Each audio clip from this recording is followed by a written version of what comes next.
여러분 안녕하십니까? 계속해서 포항에서 전해드리겠습니다. 경북 동해안 지역은 오늘 동풍의 영향으로 5mm 미만의 약한 비가 오겠습니다. 기온은 아침 최저 17에서 23도, 낮 최고 23에서 24도 분포로 어제와 비슷하겠습니다. 울릉도와 독도에는 아침부터 빗방울이 떨어지겠고 낮 기온은 22도로 예상됩니다. 바다의 물결은 동해 전 해상에서 최고 1.5m로 높지는 않겠지만 내일 밤부터는 바람이 강하게 불고 물결이 점차 높아지겠습니다. 경상북도의회는 어제 도정 질문을 통해 원전의 안전대책 마련을 강하게 요구했습니다.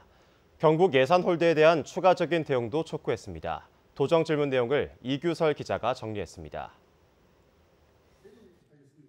회의장의 분위기는 도정 질문 내내 무거웠습니다. 남용대 의원은 원전 안전에 대한 지역민들의 불신이 크다며 대책 마련을 촉구했습니다. IAEA 국제원자력기구와 미국 NRC 국제원자력규제위원회에서는 한국 원전에 대한 일제 안전점검을 권고했는데도 그 권고안을 받아들이지 않고 미수검했다는 것입니다.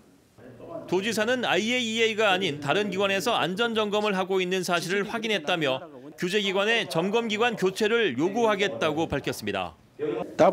WANO 하는 이 세계 원자력 발전 사업자 협회가 있는데 여기에 점검을 받고 있습니다. 이 기관은 IAEA보다는 오히려 좀 신뢰도가 떨어지는 기관입니다. 그래서 우리 도에서도 IAEA 점검을 받도록 그렇게 촉구를 하고 있습니다. 남 의원은 또 어민들이 그물에 걸린 값비싼 참치를 바다에 버리는 안타까운 일이 벌어지고 있다며 대책 마련을 요구했습니다. 바다에 쳐놓은 정치망 그물에 자연적으로 걸려 죽은 참치에 대해서는 고래처럼 위판을 허용해 달라는 것입니다.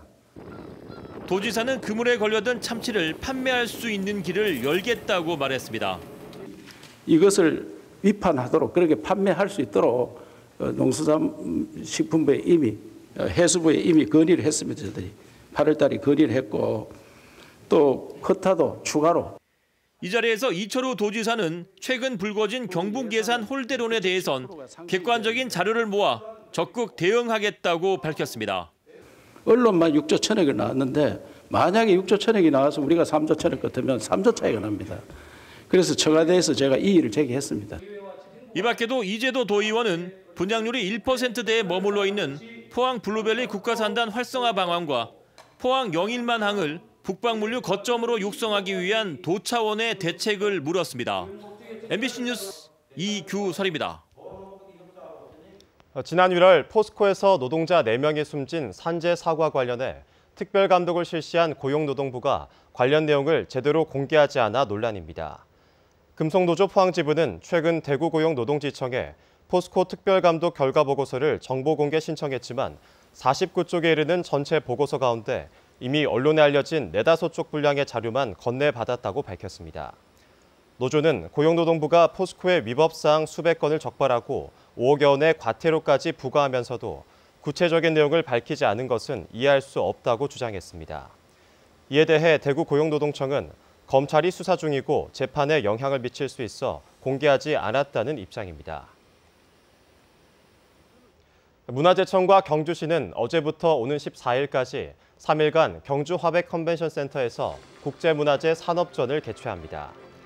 이번 산업전에는 문화재 보존과 방제 수리 관련 기업체와 문화재 관련 국가기관 등 65개 기관이 130여 개 홍보 전시관을 운영하며 정보와 기술을 교류하게 됩니다. 또 구인구직을 안내하는 문화재 창업, 취업 토크 콘서트와 함께 신라시대 전통기와를 만드는 과정이 행사 기간 하루 3회씩 시연되고 경주 월성 발굴 사진전 등도 함께 열려 풍성한 볼거리를 제공하게 됩니다.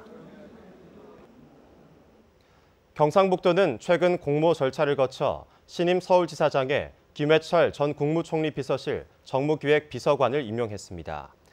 김 지사장은 국무총리 비서실 재직 당시 국회 및 정당과의 소통에 능하다는 평가를 받았으며 앞으로 경상북도의 국비 확보 활동을 지원하고 투자 유치 유망 기업을 발굴하는 역할을 수행하게 됩니다. 주 52시간 근로시간 단축에 따른 포항 시내버스 임금 협상이 난항을 겪으면서 파업 가능성이 제기되고 있습니다. 최근 실시된 조합원 찬반 투표에서 노사가 노동위원회에서 합의한 조정안이 두 차례에 걸쳐 잇따라 부결된 데다 노조는 13일 치러지는 3차 조정안 투표도 부결될 경우 파업에 돌입하겠다고 밝혔습니다. 시내버스사 측은 이를 2교대제 시행에 따라 임금 삭감을 주장하고 있고 노조는 임금 유지를 요구하며 대립하고 있습니다. 영덕구는 영덕 아산병원에 내년부터 산부인과와 소아청소년과를 개설하기로 하고 업무 협약을 체결했습니다. 협약에 따라 영덕구는 영덕 아산병원에 연간 5억 원을 지원하고 병원 측은 산부인과와 소아청소년과에 전문의와 간호사 각각 1명씩을 충원해 운영하기로 했습니다. 영덕에는 그동안 산부인과가 없어 임산부들이 큰 불편을 겪어왔는데 내년부터 출산을 제외한 임산부 진료와 영유아 전문 진료가 가능해집니다. 이상으로 포항 MBC 뉴스를 마칩니다. 여러분 고맙습니다.